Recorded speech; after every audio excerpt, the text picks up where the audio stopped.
ఆదికాండము 22వ అధ్యాయం 1 నుండి 8 వచనాల వరకు దేవుని యొక్క వాక్యాన్ని భయభక్తులతో చదువుకుందాం. ఆ సంగతులు జరిగిన తరువాత దేవుడు అబ్రహామును పరిశోధించెను. ఎట్లనగా ఆయన అబ్రహమా అని పిలువగా అతడు చిత్తము ప్రభువా అనెను. అప్పుడు ఆయన, నీకు ఒక్కడయ్యున్న నీ కుమారుణ్ణి అనగా నీవు ప్రేమించి ఇస్సాకును తీసుకొని మోరియా దేశమునకు వెళ్ళి అక్కడ నేను నీతో చెప్పబోవు పర్వతములలో ఒక దాని మీద దహన బలిగా అతన్ని అర్పించమని చెప్పాను. తెల్లవారినప్పుడు అబ్రాము లేచి తన గాడిదకు గంత కట్టి తన పనివారిలో ఇద్దరిని తన కుమారుడగు ఇస్సాకును వెంటబెట్టుకొని దహన బలి కొరకు కట్టెలను చీల్చి లేచి దేవుడు తన చెప్పిన చోటికి వెళ్ళెను. 3వ నాడు అబ్రహాము కన్నులెత్తి దూరము నుండి ఆ చోటును చూచి తన పనివారితో, మీరు గాడిదతో ఇక్కడనే ఉండుడి, నేనును ఈ చిన్నవాడును అక్కడికి వెళ్ళి దేవునికి మొక్కి మరలా మీ యొద్దకు వచ్చుదామని చెప్పి దహన బలికి కట్టెలు తీసుకొని తన కుమారుడగు ఇస్సాకు మీద పెట్టి తనతో నిప్పును కత్తెని పట్టుకొని పోయెను. వారిద్దరు కూడి వెలుచుండగా ఇస్సాకు తన తండ్రి అయిన అబ్రహాముతో, నా తండ్రి అని పిలిచెను. అందుకతడు, ఏమి నా కుమారుడా అనెను. అప్పుడు అతడు, నిప్పును కట్టెలో ఉన్నవి గాని దహన బలికి గొర్రెపిల్ల ఏది అని అడుగుగా, అబ్రహాము, నా కుమారుడా, దేవుడే దహన బలికి గొర్రెపిల్లను చూచుకొనునని చెప్పెను. ఆమేన్. చదువుబడిన వాక్యమును ప్రభు దీవించి ఆశీర్వదించునుగాక. దయచేసి అందరూ కూడా కూర్చోవచ్చు. మహిమ కలుగునుగాక. నేను చదివినటువంటి లేఖన భాగము అనేక సార్లు విన్నదే, అవునా? ఏమండి? హల్లెలూయా. కానీ ఈరోజు ఆ యొక్క లేఖన భాగములలో నుండి ఒక ప్రత్యేకమైనటువంటి ఏమంటారంటే సువార్త సంబంధమైనటువంటి ఒక వర్తమానమును మనం విందాం. హల్లెలూయా. దేవునికి స్తోత్రం. మనము ఇక్కడ చూడొచ్చు, ఇక్కడ కానీ మనం చూసినట్లయితే అబ్రహాము బలి అర్పణ గురించి, ఇస్సాకును గురించి దేవుడు మాట్లాడిన విషయాలన్నిటి గురించి ఇక్కడ రాయబడి ఉంది. హల్లెలూయా. కానీ దాని గురించే చెప్పడం కాదు, కానీ దేవుని యొక్క బైబిల్ గ్రంథం అంతయు కూడా, పాత నిబంధన అంతయు కూడా మనము వాక్య ప్రకారం మనం కానీ జాగ్రత్తగా ఆలోచించినట్లయితే అదంతా కూడా దేవుని యొక్క ఛాయారూపములో ఉన్నటువంటి ఒక విమోచన ప్రణాళిక అయి ఉన్నది. హల్లెలూయా. మనకు వర్తమానం ఏంటంటే దేవుని యొక్క విమోచన ప్రణాళిక అనే ఒక అంశమును గురించి ఇక్కడ 2 భాగాలు ఉన్నాయి. నేను ఒక భాగమును ఇప్పుడు చెప్తాను. ప్రభు చిత్తం అయితే ఇంకొకసారి యొక్క మిగతా భాగాన్ని చెప్పడానికి నేను ప్రయత్నిస్తాను. హల్లెలూయా. దేవుని యొక్క విమోచన ప్రణాళిక అంటే ధర్మశాస్త్రం అంటే ఏంది? ధర్మశాస్త్రం అంటే ఏంది అని అందరూ అనుకుంటారంటే, మోషే రాసింది మాత్రమే ధర్మశాస్త్రం అని అనుకుంటారు. హల్లెలూయా. కానీ మోషే రాసినటువంటిది 4 కాండాలే. అది ఆదికాండము, నిర్గమకాండము, లేవీకాండము, సంఖ్యాకాండము. దేవుని నామానికి మహిమ కలుగును గాక. సంఖ్యాకాండం తర్వాత ద్వితీయోపదేశకాండం. ఎన్ని కాండాలు? మరి 4 గంటలు గమ్మునున్నారే అంటే ఎన్ని కాండాలు కూడా గుర్తులేదా? Sunday school పిల్లకాయలకి. హల్లెలూయా. 5 అంటే కృప. వింటున్నారా? ధర్మశాస్త్రములో 5 కాండాలు ఉంటాయి. క్రొత్త నిబంధనలు కూడా ఎన్ని ఉంటాయి? సువార్తలు 5 ఉంటాయి. వింటున్నారా? 1 మత్తయి సువార్త, 2 మార్కు సువార్త, 3 లూకా సువార్త, 4 యోహాను సువార్త, 5ది చెప్పండి, తల్లియే 5వ సువార్త అన్నాడు. అవునా కాదా? ఆమేన్. దేవుని యొక్క నామానికి మహిమ కలుగును గాక. ఇప్పుడు మీరు జాగ్రత్తగా కానీ దేవుని యొక్క వాక్యాన్ని గమనించినట్లయితే, పాత నిబంధన 5 కాండాలే మాత్రమే ధర్మశాస్త్రము కాదు, కానీ ఆ 5 కాండాల తర్వాత క్రీస్తుని గురించి రాయబడలేదా అంటే, తర్వాత ఉన్నటువంటి యెహోషువ గ్రంథం మొదలుకొని చివరి పుస్తకమైనటువంటి మలాకి గ్రంథం వరకు సమస్తము కూడా క్రీస్తుని గురించే ప్రవచిస్తున్నాయి. అవునా కదా? సమస్తము కూడా క్రీస్తుని గురించే ప్రవచిస్తున్నాయి. హల్లెలూయా. కాబట్టి నా ప్రియమైన సోదరి సోదరులారా, అంటే మనము చూడాల్సింది ఏంది ఇక్కడ అంటే, పాత నిబంధన సమస్తము కూడా క్రొత్త నిబంధనకు క్రీస్తుకు ఒక ఛాయ. ఏంటిది? ఒక ఛాయ, లేకపోతే ఒక నీడ. ఆమె ఒక ఛాయ, ఒక నీడలో ఇక్కడ ప్రభువైన యేసుక్రీస్తు వారు లేఖనాల వెనకాల దాక్కుని ఉన్నాడు.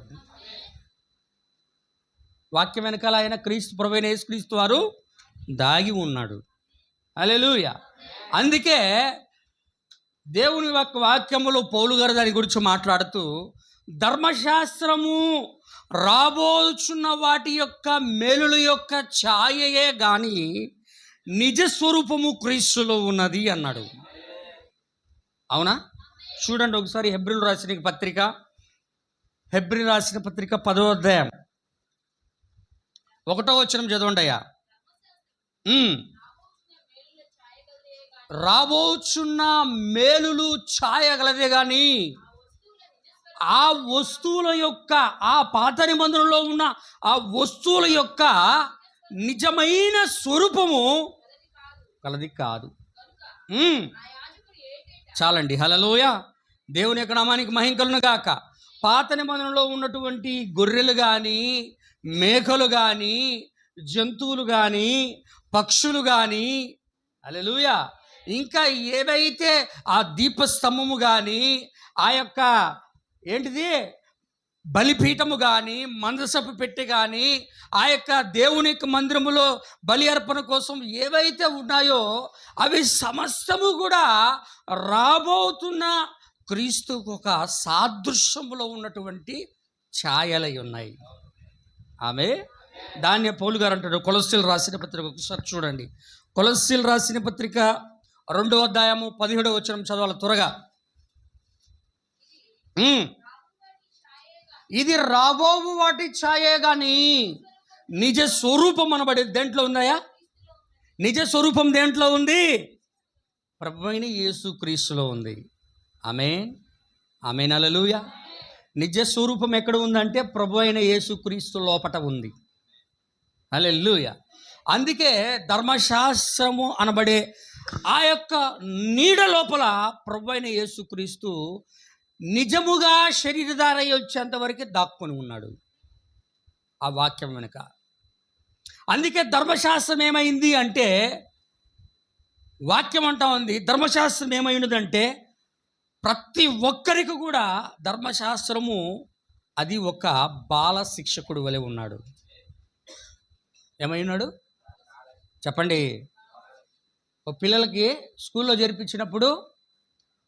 జరిపించినప్పుడు బాల శిక్షకుడు అంటే 1వ తరగతి, 2వ తరగతి, 3, 4, 5 తరగతులు ఎలా బాల శిక్షకుడుగా అంటే ఆ ఫౌండేషన్గా ఎలా ఉన్నదో, అలాగే ధర్మశాస్త్రం అంతయు కూడా ప్రతి మనిషికి కూడా ఏమైనదంటే ఒక పునాది ఉన్నది.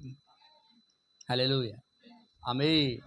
అది పునాదిగా ఉంటే, ఆ పునాదిలో నువ్వు ఏదైనా మిస్ అయ్యావు అంటే, ఏదైనా నీవు పోగొట్టుకున్నావు చిన్నప్పుడు 5వ తరగతి వరకు ఏదైనా నువ్వు నేర్చుకోవాలా, ఒకవేళ నువ్వు ఏదైనా నేర్చుకోనకపోతే వెళ్ళే ముందు తరగతులలో నీకు చెప్పే సబ్జెక్ట్ అర్థం కాదు.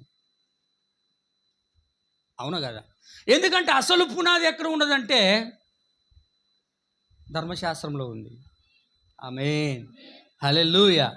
అందుకే గలతీయులకు రాసిన పౌలు గారు అంటారు చూడండి, చదవండి అయ్యా, చదవండి. 3:24 గలతీయులకు రాసిన పత్రిక 3:24.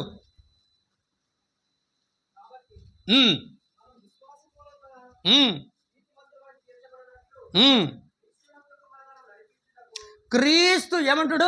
క్రీస్తు యొద్దకు, ప్రభు యేసు క్రీస్తు యొద్దకు మనల్ని నడిపించుటకు ధర్మశాస్త్రం అనబడే ఈ యొక్క పాత నిబంధన గ్రంథము మనకు బాలశిక్షకుడు ఆయను.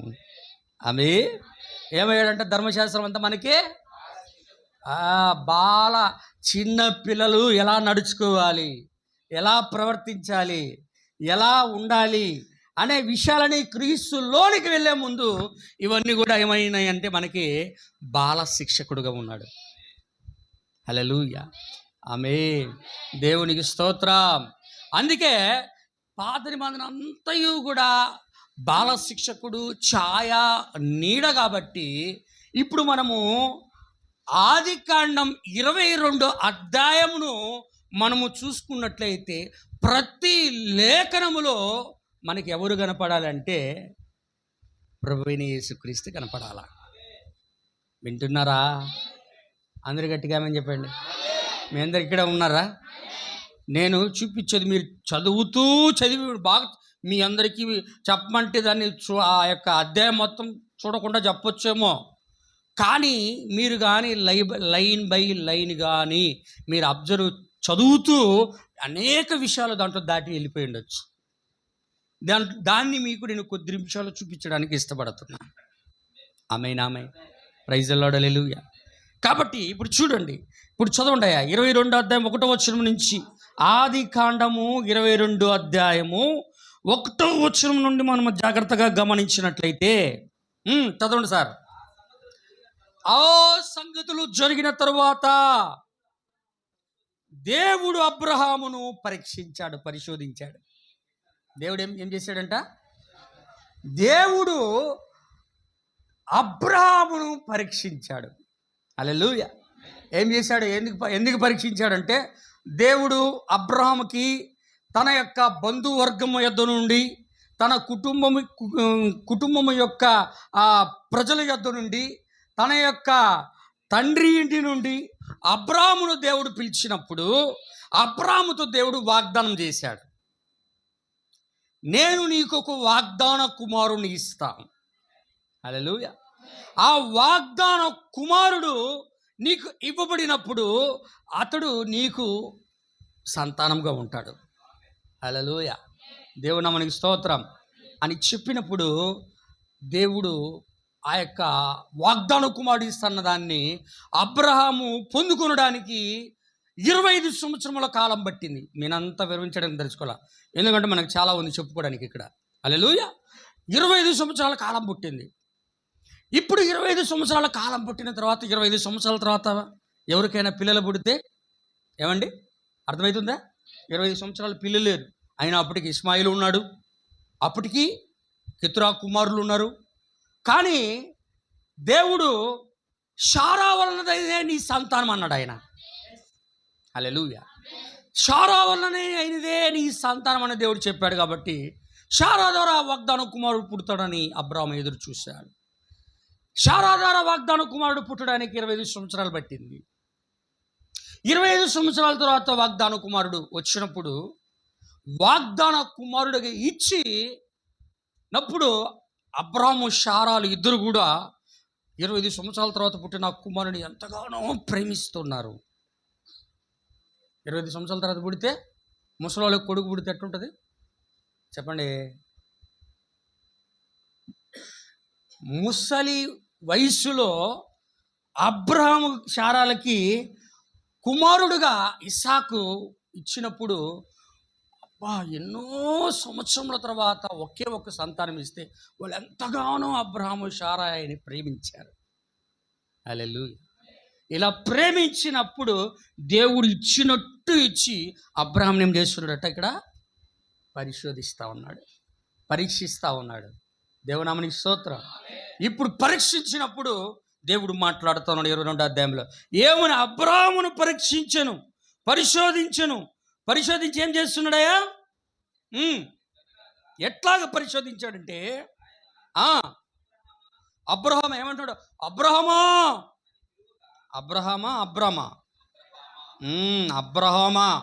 హల్లెలూయా, అబ్రహామా చిత్తము ప్రభువా అన్నాడు. ఎప్పుడైనా దేవుడు మాట్లాడేటప్పుడు ఏమంటాడు? ఆయన కుమార్తెలు కానీ హల్లెలూయా చిత్తము ప్రభువా, నేను ఉన్నాను ప్రభువా. దేవుడు మాట్లాడితే ఇదిగో చిత్తం ప్రభువా అన్నాడు. సమూయేలు కూడా మందిరంలో కూర్చొని దేవుడు మాట్లాడితే సమూయేలు కూడా ఏమన్నాడు? చిత్తం ప్రభువా, ఉన్నానయ్యా అన్నాడు. హల్లెలూయా, ఆమేన్. సౌలు కూడా పౌలు గారు మారక ముందు మేఘ స్తంభంలో ఆయన కనపడినప్పుడు ప్రభువా నువ్వెవడు? చిత్తం చెప్పు ప్రభువా అన్నాడు. ఆమేన్. ఇక్కడ కూడా అబ్రాము, పితరుడుగా ఉన్న అబ్రాము కూడా ఏమంటున్నాడంటే చిత్తము ప్రభువా, నువ్వేమి చెప్పాలనుకుంటున్నావో నీ దాసుడు సిద్ధంగా ఉన్నాడు, చెప్పు ప్రభువా అన్నాడు. ఆమేన్. అప్పుడు దేవుడు అంటున్నాడు అబ్రాము తోటి, చదవయా, ఎవరు? నీకు ఒక్కడై ఉన్న, దేవునికి స్తోత్రం, నీకు ఒక్కడై ఉన్న, ఒక్కడై ఉన్న నీ కుమారుణ్ణి అనగా, ఎవరు? ఏం చేస్తున్నాడట అబ్రాము? నీవు ప్రేమిస్తున్న కుమారుణ్ణి. హల్లెలూయా, ఆమేన్. దేవునికి స్తోత్రం. ఇక్కడ కొంచెం చెప్పవలసి ఉంది. ఇక్కడ అబ్రాము పాత నిబంధనలో దేవుడైన యెహోవాకు సాదృశ్యంగా ఉన్నాడు. ఆమేన్. అబ్రహాము దేవుడైన యెహోవాకు సాదృశ్యంగా ఉన్నాడు. హల్లెలూయా. ఇక్కడ ఇస్సాకు ప్రభువైన యేసుక్రీస్తుకు సాదృశ్యంగా ఉన్నాడు. ఆమేన్. హల్లెలూయా.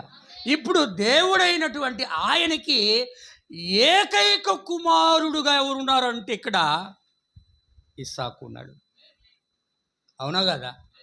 అబ్రహాముకి ఏకైక కుమారుడు ఎవరండి? ఇస్సాకేనా? ఇప్పుడు దేవుడైన ఆయనకి ఏకైక కుమారుడు ఎవరు? ప్రభువైన యేసుక్రీస్తు అయి ఉండాలా. హల్లెలూయా. అందుకే ఇక్కడ చదవండి, ఏమంటున్నాడు?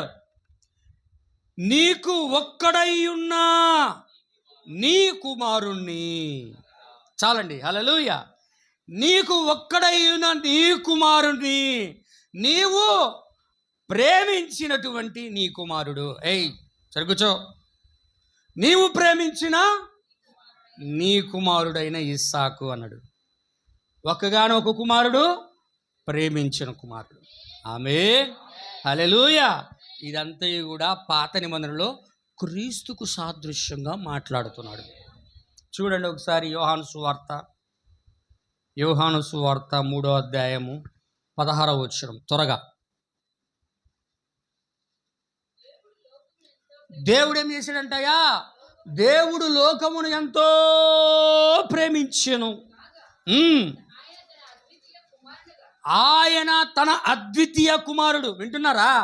తన అద్వితీయ కుమారుడు. ద్వితీయం అంటే రెండు. ద్వితీయం అంటే ఏంటంటే చెప్పండి. ద్వితీయం అంటే ఏంది? రెండు. ఇక్కడ ఏమంటాడు? అద్వితీయ కుమారుడు అంటే రెండు కన్నా ఒకటే, రెండు కన్నా తక్కువ అంటే ఒకటే. హల్లెలూయా. అంటే ఒకే ఒక ఏకైక కుమారుడైన యేసుక్రీస్తు. ఆమేన్. హల్లెలూయా. ఏమంటున్నాడు? చదవండి అయ్యా మళ్ళీ. ఆయన తన అద్వితీయ కుమారునిగా పుట్టిన వాని యందు విశ్వాసం ఉంచు ప్రతివాడు. చాలండి. దేవుని నామానికి స్తోత్రం. ఆమేన్. అక్కడ తండ్రి అబ్రహాము ఇక్కడ తండ్రి యొక్క స్థానంలో ఎందుకున్నాడు అంటే పరిశుద్ధాత్మకి ఆత్మగా ఉన్న దేవునికి అక్కడ అబ్రాము సాదృశ్యంగా ఉన్నాడు. ఆమేన్. ఇక్కడ ఇస్సాకు క్రీస్తుకు సాదృశ్యంగా ఉన్నాడు. ఏకైక ప్రేమించిన కుమారుణ్ణి అర్పించడానికి అబ్రాహాము ఎలాగైతే బయలుదేరాడో, ఇక్కడ నిజ స్వరూపములో దేవుడు తన ఏకైక కుమారుడైన యేసుక్రీస్తును లోకము కొరకు అర్పించడానికి నిశ్చయించుకున్నాడు. ఆమేన్, హల్లెలూయా. చదవండి, ఎప్పుడు చదువు. ఎక్కడ అర్పించడానికి నిశ్చయించుకుని అక్కడ మాట్లాడుతున్నాడు చూడండి. ఇక్కడ ఇస్సాకును తీసుకొని ఎక్కడికి వెళ్ళాలా? మోరియా దేశం. దేవుని నామానికి స్తోత్రం. మోరియా దేశమునకు వెళ్ళి అక్కడ నీతో చెప్పబోవు పర్వతములలో ఒక్క దాని మీద దహన బలిగా, అది వింటున్నారా? ఆమేన్, దేవుని నామానికి మహిమ కలుగును గాక. ఇప్పుడు కుమారుని బలి అర్పించమంటే తీసుకొని వెళ్ళి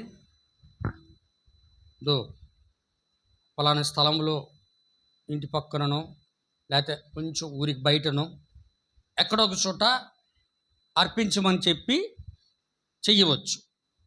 ఆమేన్, హల్లెలూయా. కానీ ఇక్కడ పాత నిబంధనలు ఏమంటున్నాడంటే, నువ్వేం చేయాలంటే నువ్వు మోరియా దేశమునకు వెళ్ళాలా. ఆమేన్, ఆమేన్. నువ్వు మోరియా దేశమునకు వెళ్ళి ఆ దేశంలో అనేక పర్వతాలు ఉన్నాయి.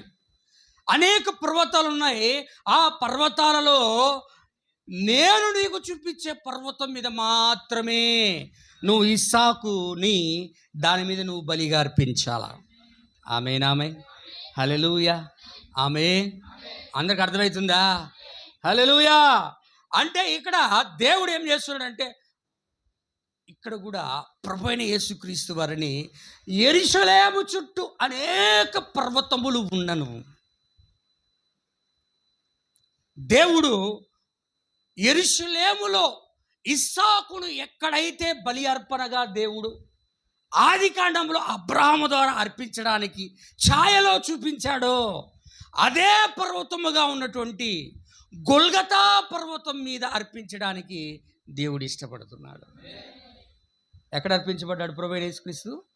కల్వరి పర్వతాన్ని ఏమంటారంటే గొల్గతా పర్వతం అంట, గొల్గతా కొండ. హల్లెలూయా. చదవండి ఒకసారి.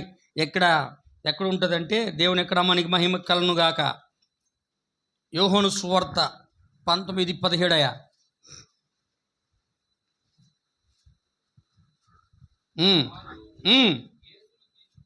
యేసును తీసుకొని పోయారు. ఎన్నో వచ్చినమండి. చదవండి, క్షమించండి, చదవండి.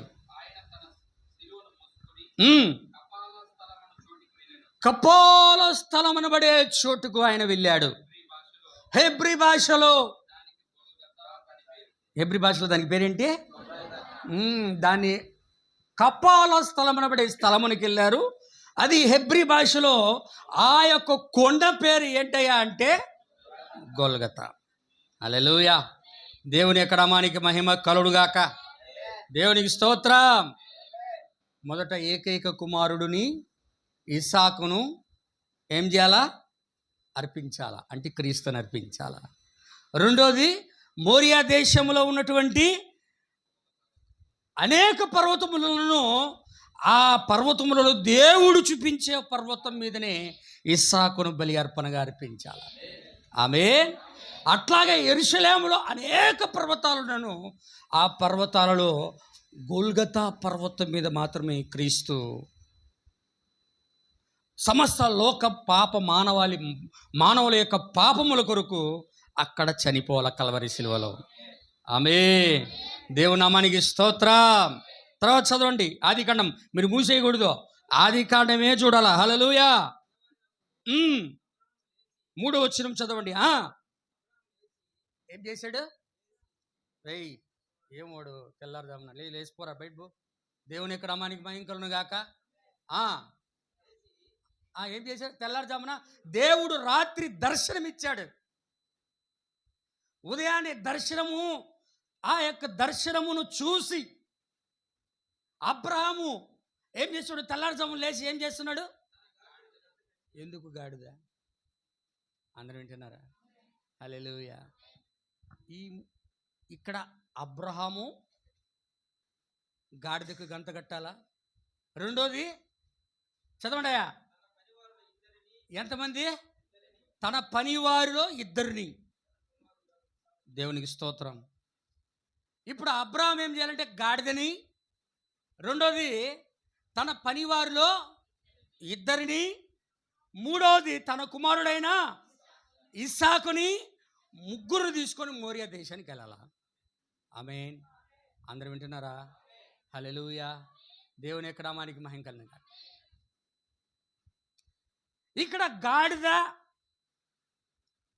ఇస్సాకు ఇద్దరు పనివారు. అబ్రాహాముకి ఇద్దరే ఉన్నారు పనివాళ్ళు.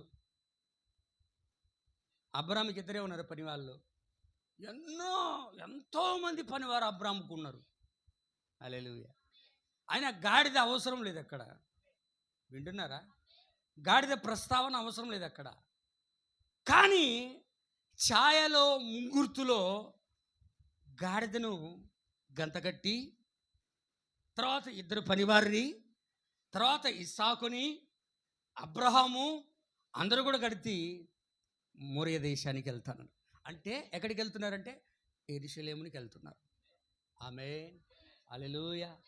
ఇక్కడ అంటాడు గాడిద ఎందుకు అంటే ప్రభు యొక్క మొదటి రాకడనది సూచిస్తా ఉంది. వింటున్నారా? ఏం సూచిస్తాం సార్? మొదటి రాకడ. ఎందుకు అంటే ప్రభు అయిన యేసుక్రీస్తు వారు అంటారు, ఇదిగో ప్రభురాత్రి భోజనము ఆయన తీసుకునే ముందు, ఇదిగో మీరు ఒక ఇంటి వద్దకు వెళ్ళుడి, అక్కడ గాడిద పిల్లియు కట్టబడి ఉండును, ఇది ప్రభువు కావాల్సిందని మీరు చెప్పుడి. అప్పుడు వారు చెప్పిన వెంటనే వారు దాన్ని ఏమి మాట్లాడకుండా ఇచ్చేస్తారు. ఆమె హల్లెలూయా. అప్పుడు ఆ భారవాక్యమైన గాడిద పిల్లని ఆయన తీసుకొని దాని మీద కూర్చొని, దేవునికి స్తోత్రం, ఆయన యెరూషలేములోనికి దాని మీద కూర్చొని వస్తున్నాడు. ఇదిగో నీ రాజు సాత్వికుడై భారవాహికయు గాడిద పిల్లను తీసుకొని దాని మీద కూర్చొని, ఇదిగో నీ యొద్దకు వచ్చిచున్నాడు. ఆమేన్, ఆమేన్, హల్లెలూయా. నీ యొద్దకు వచ్చున్నాడు అన్నప్పుడు అందరూ ఆ యొక్క తమ యొద్ద ఉన్నటువంటి బట్టలు పరిచి, ఆ యొక్క ఈత మట్టలు, ఖర్జూరపు మట్టలు అన్నీ కూడా వాళ్ళు అక్కడ పరిచి, హల్లెలూయా, దావీదు కుమారునికి చెప్పండి, దావీదు కుమారునికి జయము, హోసన్నా జయము అని అందరూ కూడా కేకలు వేసిరి. హల్లెలూయా. దేవుని నామానికి మహిమ కలుగునుగా. దేవునికి స్తోత్రం. ఎందుకు గాడిదని తీసుకొస్తున్నాడంటే గాడిద మీద ఆయన కూడా రాబోతున్నాడు ఛాయలో. ఇస్సాకు గాడిదతో కూడా ఎక్కడికి వెళ్తున్నాడు? యెరూషలేములోకి వెళ్తున్నాడు. హల్లెలూయా. ఇప్పుడు దానికి సాదృశ్యంగా గాడిదకు గంతగట్టి అంటున్నాడు అక్కడ. హల్లెలూయా. ఇప్పుడు రెండవది ఏంటంటే ఇద్దరు పనివారు. దేవునికి స్తోత్రం.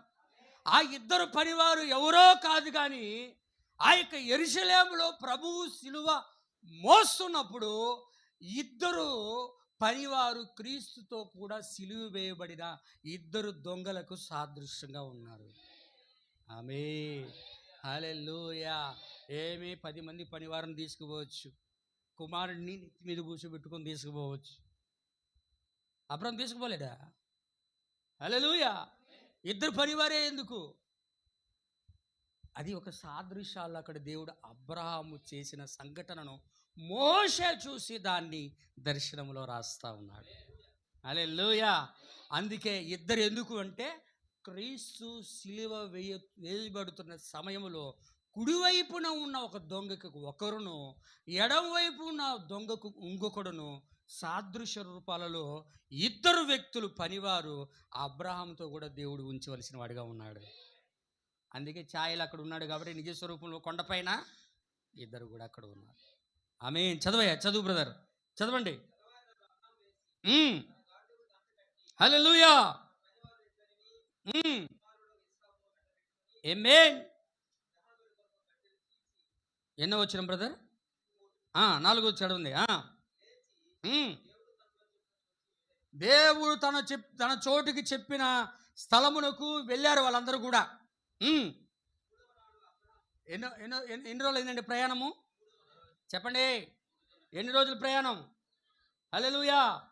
ఎన్ని రోజులు ప్రయాణము అంటే అబ్రహాము నివసిస్తున్న స్థలము నుండి అర్పణ తీసుకువెళ్ళే సమయానికి, దహన బలి అర్పించే స్థలానికి ఎన్ని రోజుల ప్రయాణం అంటే 3 దినముల ప్రయాణం. ఆమేన్, హల్లెలూయా. ఈ 3 దినముల ప్రయాణము దేన్ని సూచిస్తూ ఉందంటే క్రీస్తు యొక్క పరిచర్య ప్రారంభం మొదలుకొని ఆయన కల్వరి శిలువలో కొట్టబడే వరకు ఉన్నటువంటి ఏంటిది 3.5 సంవత్సరాల కాలాన్ని సూచిస్తూ ఉంది. హల్లెలూయా, దేవునికి స్తోత్రం. ఆయన మూడు దినాలు అక్కడ ప్రయాణం చేశాడు. ఇక్కడ ప్రభువైన యేసుక్రీస్తు వారి ఒక సువార్త ప్రకటిస్తూ ఎన్ని సంవత్సరాలు ప్రయాణం చేశాడు? ఆయన 3.5 సంవత్సరాల కాలములో ఆయన ప్రయాణం చేసి ఆయన అద్భుతాలు, సూచక్రియలు, మహత్కార్యాలు, గొప్ప గొప్ప వాటినన్నింటినీ కూడా చేసి, ఇదిగో నేను పాపుల చేతికి అప్పగించబడబోచున్నాను, 3వ దినము నేను తిరిగి లేవబోతున్నాను, యెరూషలేములో ఈ కార్యాలన్నీ కూడా జరగబోతున్నాయని ముందుగా ఆయన ప్రకటిస్తూ తన శిష్యులకు వచ్చాడు. ఆమేన్. ఇప్పుడు చూడు ఏం చేస్తున్నావు. దేవుని యొక్క నామానికి మహిమ కలుగును గాక. 3 దినముల ప్రయాణము క్రీస్తు యొక్క 3.5 సంవత్సరాల పరిచర్య ప్రయాణానికి సాదృశ్యం. అందుకు అర్థమవుతుందా? ఇప్పుడు 5వ వచనం చదవండి దయచేసి. 5, 6 వచనాలు చదవండి అయ్యా. ఎక్కడ ఉండండి? గాడిద ఎక్కడ ఆగిపోవాలా? క్రీస్తు గాడిద పిల్లని ఎక్కి యెరూషలేములో ఆ మందిరం ఎదుట నడుచుకుంటూ వచ్చిన తర్వాత గాడిద పిల్ల ఎక్కడ ఆగిపోవాలంటే యెరూషలేములో ఆగిపోవాలా. వింటున్నారా? పర్వతం పైకి రాదు అది. అయ్యో, హల్లెలూయా, వింటున్నారా? నేను ఇంక మీరు చెప్తున్నప్పుడు సరిగ్గా స్పందించలేదు నాకు. ఆమెన్ బ్రదర్స్, హల్లెలూయా బ్రదర్స్ అనాలి. ఇంకని దేవునామానికి మహిమ కలుగును గాక. హల్లెలూయా. ఇక్కడ ఏమంటాడట? ఆ యొక్క గాడిద, క్షమించండి, ఆ గాడిద యెరూషలేములో ఆగిపోయింది. ఇప్పుడు యెరూషలేములో నుండి ఆ యొక్క గొల్గతా పర్వతం మీదికి, ఆ మోరియా దేశంలో ఉన్నటువంటి ఆ పర్వతం మీదికి ఎవరెవరు ప్రయాణం చేస్తున్నారంటే అబ్రహాముతో, అంటే దేవుని యొక్క ఆత్మ, అదేవిధంగా ఇస్సాకు అనేటువంటి యేసుక్రీస్తు, హల్లెలూయా, ప్రయాణం చేస్తా ఉన్నారు. ఆమేన్, హల్లెలూయా. ప్రయాణం చేస్తున్నప్పుడు చదవండి అయ్యా 5వ వచనం చదవండి మళ్ళా. అవును,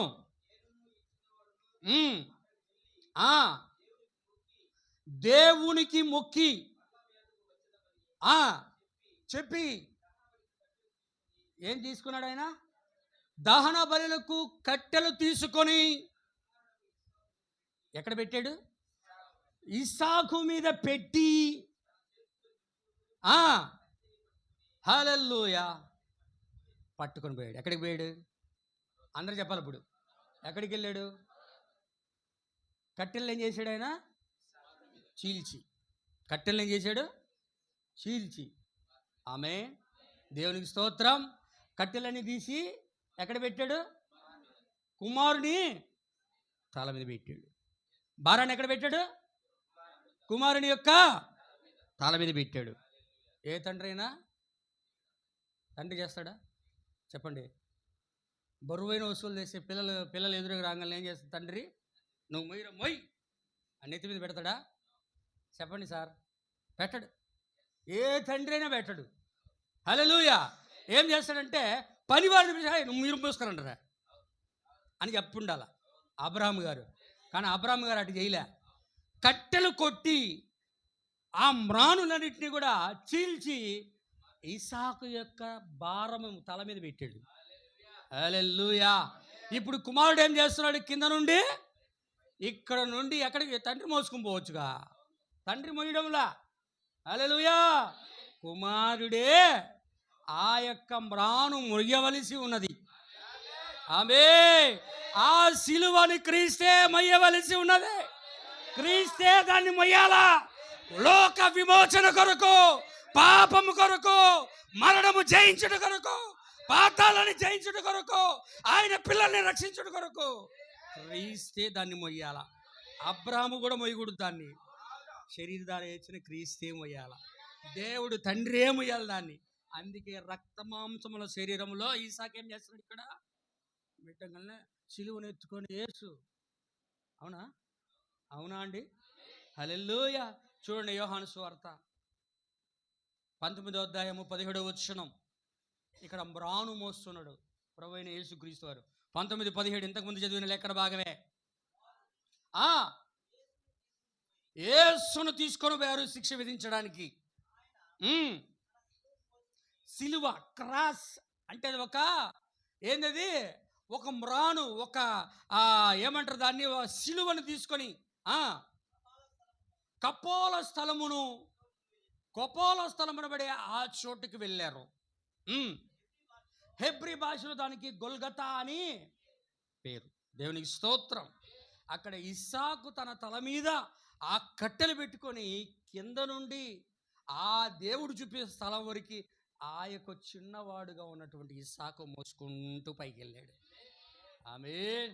ఇక్కడ అదే విధంగా ప్రభువైన యేసుక్రీస్తు వారు కూడా అదే మ్రానును తన భారమును తన మీద వేసుకొని యెరూషలేములో క్రింద నుండి గొల్గతా పర్వతమైన కల్వరి పర్వతం వైకి ఆయన ఇక్కడి నుండి కింద నుండి పై వరకు మోసుకుంటూ ఆయన కూడా వెళ్ళాడు. అవునా సార్? నేను చెప్పింది కరెక్టేనా? సాదృశ్యాల్లో ఛాయలో కనపడుతుందా? క్రీస్తు ఇస్సాకులో కనపడుతున్నాడా? ఆమె ఖచ్చితంగా నువ్వు 100 సార్లు చదివితే అదే కనపడుతుంది ఇక్కడ. దేవుని మనకి స్తోత్రం. చదవండి, చదువు బ్రదర్. ఎన్నో వచ్చిన దాకా చదివారు? 6 అండి, 7, 8 చదవండి సార్. ఇప్పుడు అడుగుతున్నాడు. ఇప్పుడు పైకి తల మీద ఇస్సాకు ఆ యొక్క కట్టెలు పెట్టుకొని కింద నుంచి పర్వతం మీదకి మోసుకుంటూ వెళ్తున్నప్పుడు ఇస్సాకు అడుగుతున్నాడు. ఏమని అడుగుతున్నాడు? అబ్రాహాముతో తండ్రిని అడుగుతున్నాడు. కుమారుడైన యేసుక్రీస్తు వారు తండ్రిని అడుగుతున్నాడు. ఇస్సాకు అబ్రాహామును అడుగుతున్నాడు. ఏమని అడుగుతున్నాడు? నా తండ్రి అని పిలిచాడు. ఏమని పిలిచాడు ఇస్సాకు? నా తండ్రి అని పిలిస్తే ఏమి నా కుమారుడా అని అబ్రాహాము అన్నాడు. హల్లెలూయా. అయ్యా ఏమున్నాయా? బలి అర్పించాలంటే నిప్పులున్నాయి, కట్టెలున్నాయి, కానీ దహన బలికి గొర్రె పిల్ల ఎక్కడా? గొర్రె పిల్ల అన్నాడా? ఆమేన్. హల్లెలూయా. నిప్పులున్నాయి, కట్టెలున్నాయి, కానీ తండ్రి దహన బలికి గొర్రె పిల్ల ఏది? ఆమేన్ అన్నప్పుడు అందుకు ఆయన ఏమంటున్నాడు? నా కుమారుడా, దేవుడే దహన బలికి గొర్రె పిల్లను చూచుకొనును. ఆమేన్. ఇక్కడ కుమారుని యొక్క ప్రస్తావన రావడంలా, ఇస్సాకు ప్రస్తావన రావడంలా, వేరే అసలు లేని దాని గురించి మాట్లాడు. గొర్రెపిల్ల ఉందా వాళ్ళ దగ్గర బయలుదేరేటప్పుడు ఏమున్నాయంటే కట్టెలు ఉన్నాయి. ఇంటికాడి నుంచి బయలుదేరేటప్పుడే కట్టెలు ఉన్నాయి, 2 పనివారు ఉన్నారు,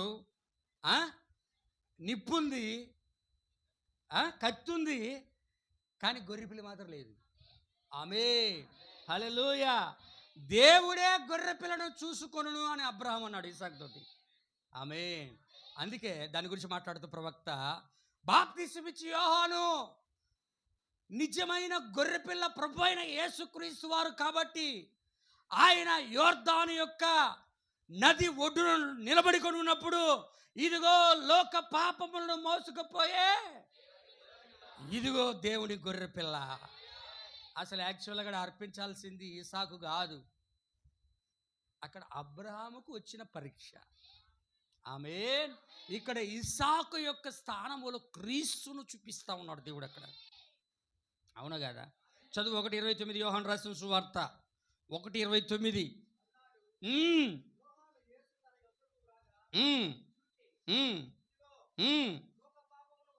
లోక పాపములను మోసుకుపోయే దేవుని గొర్రెపిల్ల.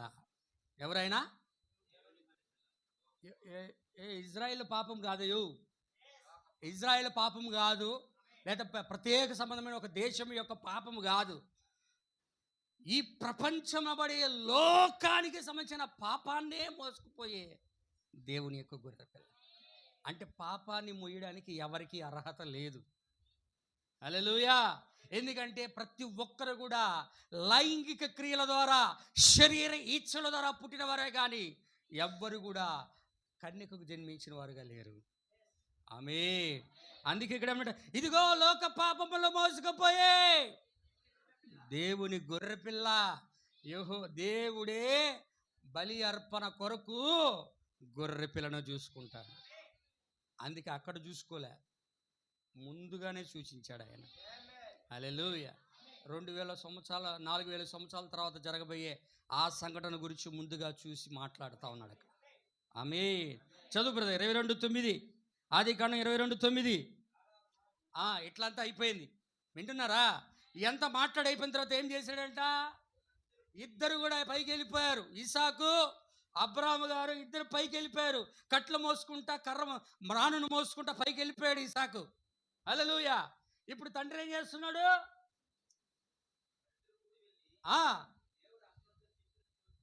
దేవుడు ఏదైతే పర్వతం చెప్పాడో ఆ పర్వతం మీదకి వచ్చారు. ఏం కట్టాడు? దహన బలి అర్పించాలంటే ఏం కట్టాలండి? బలిపీఠమును కట్టి. ఏం పేర్చాడు? చెప్పాలా, మీరు చెప్పాలా? హల్లెలూయా. ఏం పేర్చాడైనా? కట్టెలు బాగా పేర్చి ఇస్సాకును బంధించి ఆ పేర్చిన కట్టెల పైన ఇస్సాకును ఉంచాడు. ఎక్కడ ఉంచాడు? కట్టెలు బలిపీఠము కట్టి. హల్లెలూయా. బలిపీఠము కట్టి, బలిపీఠము పైన కట్టెలు బాగా పేర్చి, చక్కగా పేర్చి, దానిపైన బంధించి, దానిపైన ఇస్సాకును కట్టెల పైన పరుండు పెట్టాడు. ఆమేన్. హల్లెలూయా. అలాగే కూడా దేవుడు ఏం చేశాడు?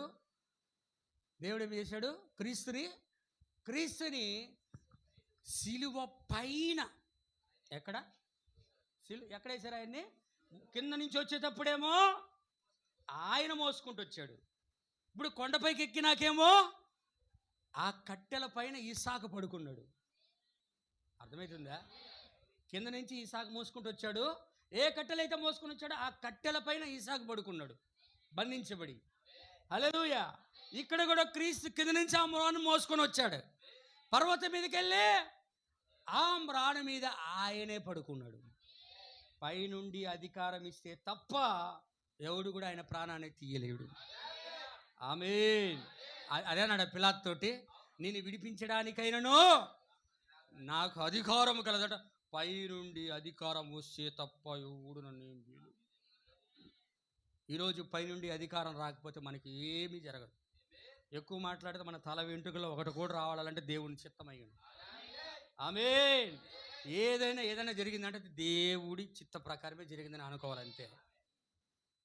అలా జరిగితే దేవుడు తను ప్రేమించు వారందరికీ సమస్తము మేలు కూడి జరుగుతా ఉంది. హల్లెలూయా. అక్కడ ఇస్సాకు కింద నుంచి పైకి మోసాడు, ఆ కట్టెల పైన ఇస్సాకు పడుకున్నాడు. ఇక్కడ నుంచి క్రీస్తు కింద నుంచి మనం మోసాడు, అదే మ్రాను పైన క్రీస్తు అక్కడ పడుకున్నాడు. హల్లెలూయా. లోక పాపము కొరకు ప్రభువైన యేసుక్రీస్తు వారు అక్కడ తమ యొక్క జీవాన్ని అర్పించాల్సి వచ్చింది. కానీ అక్కడ ఇస్సాకుని బలి అర్పించి అట కట్టేసి ఏం చేస్తున్నాడట? అబ్రాహాము కత్తి తీసుకొని 10 నుంచి 12 దాకా చదవండి బ్రదర్. తన చెయ్యి చాపి కత్తి పట్టుకొనగా యెహోవా దూతగా ఆయన ప్రత్యక్షమై ఏమంటున్నాడు? అబ్రామా, అబ్రామా పిలిచాడా? ఆమేన్. పిలిచిన తర్వాత ఆయన ఏమంటున్నాడు? ఆయన అబ్రాము గారు, చిత్తము ప్రభువా అని మళ్ళీ అన్నాడు. ఆ చిన్నమాని మీద చేయి వెయ్యకము. ఆమేన్. ఎందుకు అర్పించలేదు ఇస్సాకుని? వింటున్నారా? అసలు అర్పించవలసింది అక్కడ ఇస్సాకు కాదు. మరణ శాసనము రాసిన వాడు మరణించితేనే ఆ మరణ శాసనము చెల్లిను. మరణ శాసనం రాసిన వాడు జీవించుచుండగా ఆ మరణ శాసనం ఎప్పుడైనా చెల్లునా? ఏదో మరణ శాసనం రాసింది ఎవరు సార్? దేవుడేనా? ఇప్పుడు మరణించాల్సింది ఎవరు మొదట అంటే, మరణాన్ని జయించవలసిన వాడు ఎవరు అంటే దేవుడే, క్రీస్తే. హల్లెలూయా. అందుకనే ఆ బలి అర్పణ మీద నీ చిన్నగా నువ్వు ప్రేమిస్తున్న నీ కుమారుడిని అక్కడి నుంచి తీసివేసినప్పుడు ఏం కనపడుతుందట? పొదలో కొమ్ములు తగులుకొని ఉన్నటువంటి ఒక పొట్టేలు గొర్రె పిల్ల కనపడుతుంది. హల్లెలూయా. చదువు బ్రదర్, దాన్ని 12 దాకా చదివాం కదా, 13 చదువు. పొదలో ఏం కనపడింది సార్? కొమ్ములు తగులుకున్న ఒక పొట్టేలు వెనుక తట్టని కనపడింది. దేవునికి స్తోత్రం. ఏం తగులుకొని ఉంది? ఎక్కడ తగులుకుంది అది? అంటే బలి అర్పణకు ముందు, క్షమించండి, ఇస్సాకు స్థానములో బలి అర్పణకు ముందు కొమ్ములు తగులుకొని ఉన్న ఒక పొట్టేలు కనపడింది. ఆ కొమ్ములు ఎక్కడ తగులుకొని ఉన్నాయి అంటే పొదలో. హల్లెలూయా. పొద అంటే ఏంది చెప్పండి? పొద అంటే హల్లెలూయా, దేవునికి స్తోత్రం. మనం అనుకున్న ఆలోచనలు కాదు, దేవుని నామానికి మహిమ కలుగును గాక. పొద అంటే ఒక ఏమంటారంటే ఒక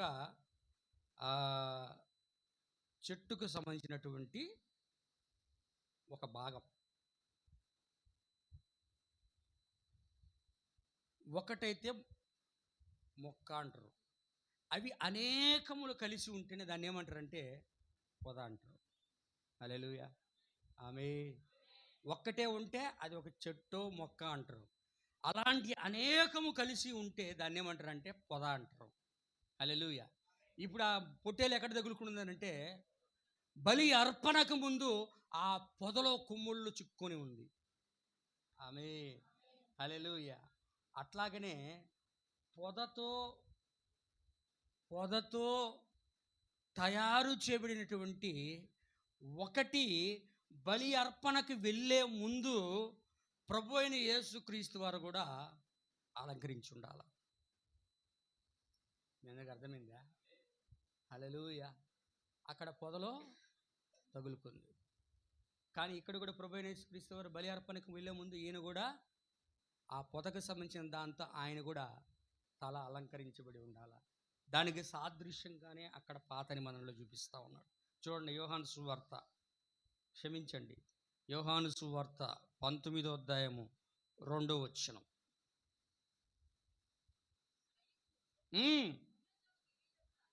ఏం చేశారు?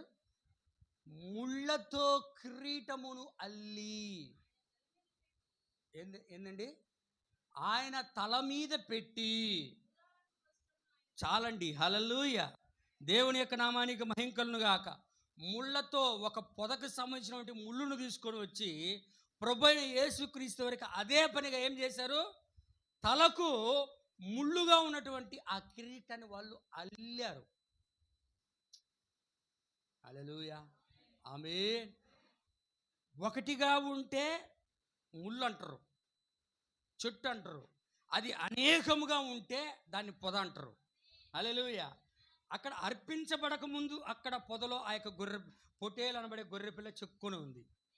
ఇక్కడ ప్రభు అయిన యేసుక్రీస్తు వారు కూడా తల అనబడేది ఆయన శిరస్సు ఇక్కడ పొదతో తయారు చేయబడినటువంటి అల్లినటువంటి ఒక ముళ్ళ కిరీటముతో అది అక్కడ అర్పించబడి ఉంది. ఆమేన్, హల్లెలూయా, దేవుని యొక్క నామానికి మహిమ కలుగును గాక. అర్పించబడిన తర్వాత జరుగుతున్న సంఘటన మీరు చూడండి. ఇక్కడ దేవునికి స్తోత్రం. 14 వచనం చదవండి, 14 నుంచి 17 దాకా. ఏం చేశాడు? ఆ ప్రదేశానికి యెహోవా ఈరే అంటే అర్థమైంది, యెహోవాయే తన కొరకు బలిని సిద్ధపరచుకున్నాడు. ఆయన ఇస్సాకును బలి అర్పించలేదు అబ్రాహాము గారు. తన కొరకు బలిని దేవుడే ముందుగానే పొదలో ఇరుక్కున్నటువంటి గొర్రె పిల్లని ఆయన ముందుగా సిద్ధపరిచాడు. అది ఎవరు అంటే ప్రభు అయిన యేసుక్రీస్తు. ఆమేన్. హల్లెలూయా. ఆ బలి అర్పణకి వెళ్ళే ముందు ఆ ఇస్సాకును గురించి ఆయన ఆశీర్వాదం ఇస్తా ఉన్నాడు. ఈ యొక్క బలి అర్పణకి వెళ్ళే ముందు క్రీస్తుని గురించి ఆయన ఆశీర్వాదాలు ఇస్తా ఉన్నాడు. ఏమని ఇస్తా ఉన్నాడు బ్రదర్? చదవండి అయ్యా, 14-17 దాకా చదవండి చివరగా. యెహోవా ఈరే అనే స్థలానికి, ఎక్కడైతే బలి అర్పణిస్తున్నారో ఆ స్థలానికి యెహోవా ఈరే అని పేరు పెట్టేశారు. 17 దాకా చదవండి. నేటి వరకు కూడా చెప్పబడతా ఉన్నది. దేవుని దూత రెండవ మారు, మొదటిసారి కాకుండా రెండవ మారు ప్రత్యక్షమై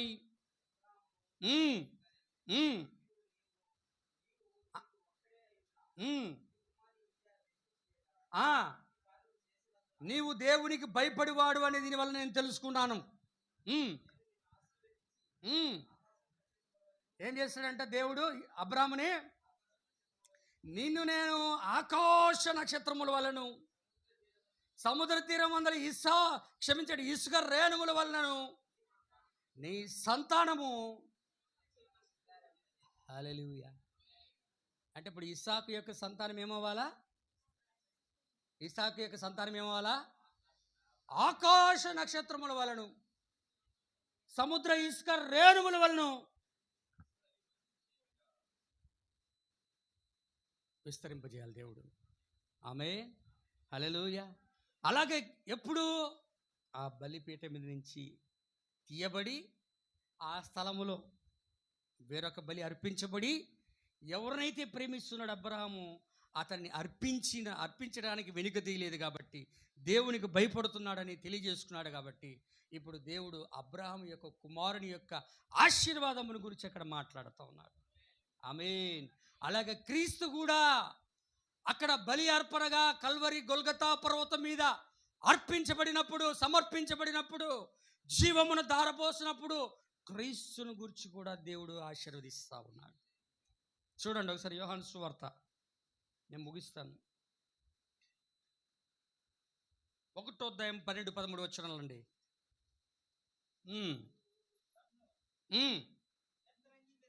ఎవరిని అంగీకరిస్తారు చెప్పండి? హల్లెలూయా. ఎవరిని? క్రీస్తును, ప్రభు అయిన యేసు క్రీస్తును ఎందరైతే అంగీకరిస్తారో వారికి అందరికీ, అది ఎవరైనా పర్వాలే, వింటున్నారా?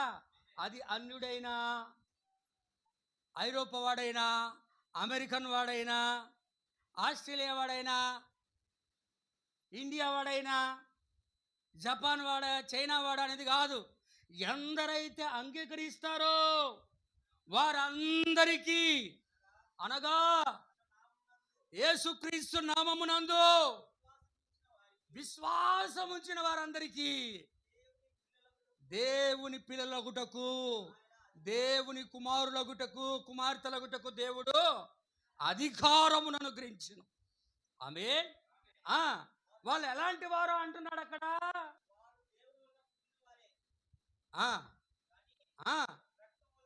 వారు దేవుని వలన పుట్టిన వారే. కొత్త జన్మ గురించి మాట్లాడుతున్నాడు. హల్లెలూయా. ఏ జన్మ? పాత జన్మ కాదు, క్రొత్త జన్మ. హల్లెలూయా. పాత జన్మ కాదు, తల్లి గర్భంలో నుంచి జన్మ గురించి మాట్లాడంలా. వారు ఎవరైనా, వారు దేవుని వలన పుట్టిన వారే. రక్తము వలనైనను, శరీరీచ్ఛ వలనైనను, మనస్సేచ్ఛ వలనైనను పుట్టిన వారు వాళ్ళు కాదు, దేవుని మూలంగా, పరిశుద్ధాత్మ మూలముగా జన్మించిన వారు. ఆమేన్.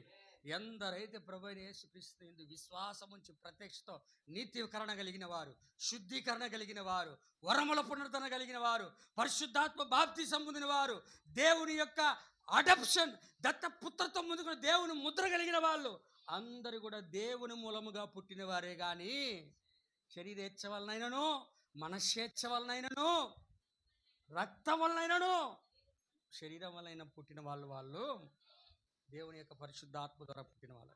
క్రొత్త జన్మ గురించి అక్కడ మాట్లాడతారు. ఆమేన్, ఆమేన్. దేవుని యొక్క నామానికి మహిమ కలుగునుగాక. అందరూ వింటున్నారా? అందరికి అర్థమైందా? చివరిగా ఒక మాట చూపిస్తాను. 19వ వచనం చదవండి దయచేసి. 22:19. ఆది కాండం అండి. ఎవరు? అబ్రహాము తన పనివారి దగ్గరికి కిందికి దిగిరాగా వారు లేచి అందరూ కలిసి, ప్రైజ్ లార్డ్, దేవునికి స్తోత్రం. కానీ కిందకి దిగి వచ్చేటప్పుడు అబ్రహాము కిందకి దిగిరాగా అక్కడ కింద ఉన్నటువంటి పనివారు ఆయన కలుసుకొని బెహెర్షాబాకు వెళ్ళినట్లుగా లేఖనాలు కనపడతారు. కానీ ఇస్సాకును గురించి అక్కడ ప్రస్తావించలేదు. వింటున్నారా? ఆమేన్. ఎందుకు అంటే నిజ స్వరూపంలో కూడా ఆ పర్వతం మీద నుండి ప్రభు అయిన యేసుక్రీస్తు వారి కిందకి దిగిరాడు. అవునా కదా? రాడు. ఆయన ఆత్మలో మార్పు పొంది పరిశుద్ధాత్మగా మారిపోయి నప్పుడు ఆయన చనిపోయిన నీ శరీరాన్ని మాత్రమే కిందకి తీసుకొస్తాను. హల్లెలూయా, ఆమేన్. ఆ పరిశుద్ధాత్మ చెరలో ఉన్నటువంటి తన వారిని అందరిని కూడా విడిపించుకొని మూడవదిన క్రీస్తును కూడా ఆ యొక్క సమాధిలో నుండి పైకి లేపి వారందరితో కూడా 40 దినములు ఈ భూమి మీద సంచరించి పరలోకమునికి ఆరోహణమవుతారు. హల్లెలూయా, ఆమేన్. అందుకే అబ్రహాము మాత్రమే దిగి వస్తున్నట్లుగా పాత నిబంధనల లేఖనాల్లో అక్కడ చూపిస్తూ ఉన్నారు. కానీ ఇస్సాకు గురించి అక్కడ ప్రస్తావించడం లేదు. దేవునికి స్తోత్రం, ఆమేన్. నేను మీకు ఇప్పుడు చూపించిన లేఖనాల ప్రతి ఒక్క లేఖనములో దేవుడు, అబ్రహాము, ఇస్సాకు, అబ్రహాము, ఇస్సాకు, దేవుడు, క్రీస్తు, దేవుడు, ప్రభు అయిన యేసు అనే విషయాల గురించి, ఇద్దరు పనివారి గురించి, మ్రాను గురించి, కట్టెల గురించి, బలిపీఠము గురించి, హల్లెలూయా, ఈ విషయాలన్నీ కూడా చూపించారు. ఇప్పుడు సాదృశ్యాలలో, నీడలలో దేవుడు అర్థము కాని రూపంలో ధర్మశాస్త్రంలో రాయించినట్లయితే క్రొత్త నిబంధన అంతా కూడా ఇంకా అర్థం కాని విధంగానే రాయిస్తాడు. అర్థమవుతుందా? మరి దేవుడు ఒక్కడే అని ఒక చోట ఉంటుంది, ఇంకొక దగ్గరికి వెళ్ళేసరికి వింటున్నారా? ఆమె ఇప్పుడు ఇక్కడ తండ్రిని గురించి తనిగా ఉన్నట్లుగా, కుమారుడు ప్రత్యేకంగా ఉన్నట్లుగా, పరిశుద్ధాత్మ ప్రత్యేకంగా ఉన్నట్లుగా అనేక మంది చూసి పొరబడుతుంటారు. ఆమె కానీ క్రొత్త నిబంధనలో కూడా అర్థం కాని విధంగానే దేవుడు అంతా కూడా రాయించాడు. ఛాయలు ఎలా ఉన్నదో, నీడలు ఎలా ఉన్నదో నిజ స్వరూపంలో కూడా ఆ విధంగానే దేవుడు చూపిస్తూ ఉన్నాడు. ఆమేన్, హల్లెలూయా. అందుకు అర్థమైందా? ఆ 22 అధ్యాయం అంతా కూడా ప్రభువైన యేసుక్రీస్తు యొక్క విమోచన ప్రణాళిక గురించి దేవుడు అబ్రహాము, ఇస్సాకు యొక్క జీవితాలలో ఆయన దాన్ని చూపిస్తూ ఉన్నాడు. హల్లెలూయా. తర్వాత అబ్రహాం ఏం చేయాలంటే తన కుమారుడైనటువంటి ఇస్సాకుకి వివాహం కూడా చేయాలి. అవునా? చెప్పండి. విమోచన ప్రణాళిక ఒకటి ఉంటే విమోచన తర్వాత దేవుడు ఏం చేయాలంటే ఆ కుమారునికి వివాహం కూడా చేయాలి. హల్లెలూయా. ఆ వివాహం గురించి ప్రభుచితమైతే ఇంకొకసారి చూద్దాం. మీకు చాలా క్లియర్గా తేటగా ఉంటుంది. ఒకవేళ ఏమైనా అర్థంగా ఉంటుంది అయిపోయినాక అడగండి.